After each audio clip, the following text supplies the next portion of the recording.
بسم اللہ الرحمن الرحیم۔ السلام علیکم ورحمۃ اللہ وبرکاتہ۔ فکر و خبر کے خبرنامے میں آپ سب کا استقبال ہے۔ میں عاقب الرحمن ندوی ملکی اور عالمی خبروں کے ساتھ۔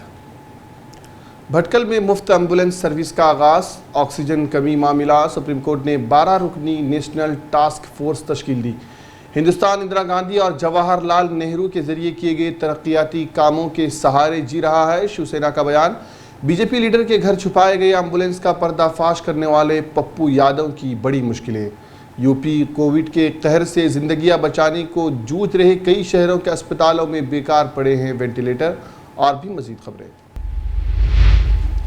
بھٹکل کے تعلقہ اسپتال کے لیے نئی ایمبولینس کا افتتاح رکن اسمبلی سنیل نائک کے ہاتھوں آج عمل میں آیا۔ اس موقع پر انہوں نے کہا کہ کووڈ مریضوں کے ساتھ ساتھ دیگر مریضوں کو بروقت اسپتال پہنچانے کے لیے اس مفت ایمبولینس سروس کو شروع کیا گیا ہے۔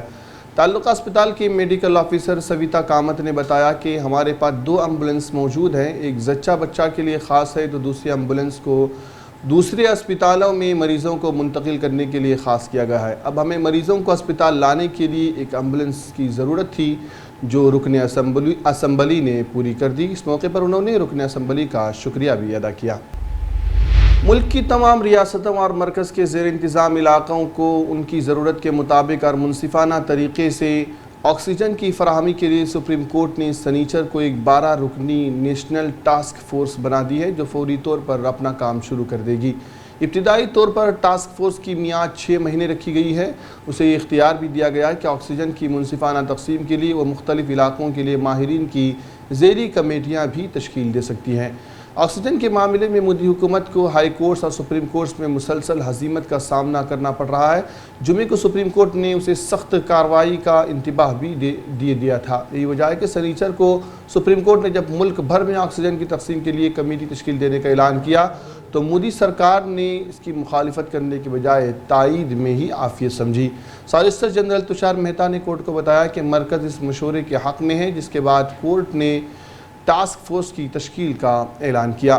جسٹس چندرچوڑ اور جسٹس سی ایم آر شاہ کی بینچ نے ٹاسک فورس کی تشکیل کا اعلان کرتے ہوئے کہا کہ اس ٹاسک فورس کی ذمہ داری ہوگی کہ وہ سائنسی طریقے سے ریاستوں اور مرکزی علاقوں کے لیے آکسیجن کی فراہمی کے اصول طے کرے۔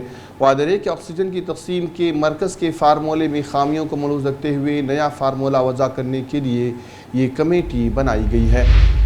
شیو سینا نے ہفتے کے روز کہا کہ گزشتہ 70 سالوں میں گزشتہ وزرائے اعظم کے ذریعے بنائے گئے نظام پر ہی ہندوستان کی کورونا وائرس وبائی بیماری کے خلاف لڑائی کا انحصار ہے۔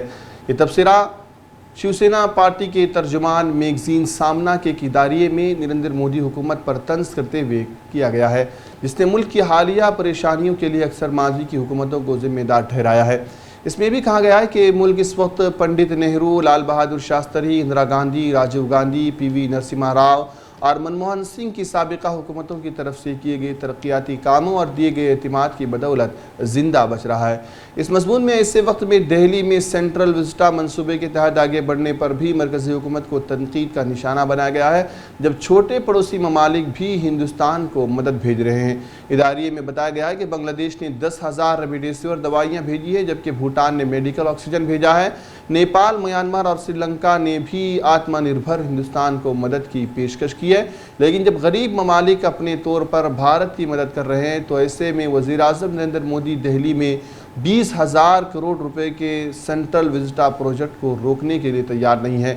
شیو سینا کی ادارے میں مزید کہا گیا ہے کہ چونکہ دنیا وبائی مرض کی دوسری لہر کا مقابلہ کر رہی ہے اور ماہرین نے ایک تیسری لہر کی بھی پیشن گوئی کی ہے، ایسے میں بھارتیہ جنتا پارٹی مغربی بنگال میں ممتا بنرجی کی زیر قیادت حکومت کا تختہ الٹ کرنے میں بھی مصروف ہے۔ حالیہ اختتام پذیر کیرالہ اسمبلی انتخابات میں بھارتیہ جنتا پارٹی کی ہار کا مذاق اڑانے والی ویڈیو شائع کرنے کے بعد فیس بک نے ہفتے کے روز معروف ملیالی شاعر کے سچیدا نندن کا فیس بک پیج 24 گھنٹے کے لیے معطل کر دیا ہے۔ سچیدانند نے منوراما نیوز ویب سائٹ کو یہ گزشتہ رات ہوا، اس کی وجہ سے امت شاہ اور حالیہ اسمبلی انتخابات میں بی جے پی کے کیرل یونٹ کی شکست کے بارے میں ایک مزاحیہ ویڈیو شائع کرنا ہے۔ میں نے وزیر اعظم نریندر مودی کے بارے میں بھی ایک اور اشتہار شائع کیا تھا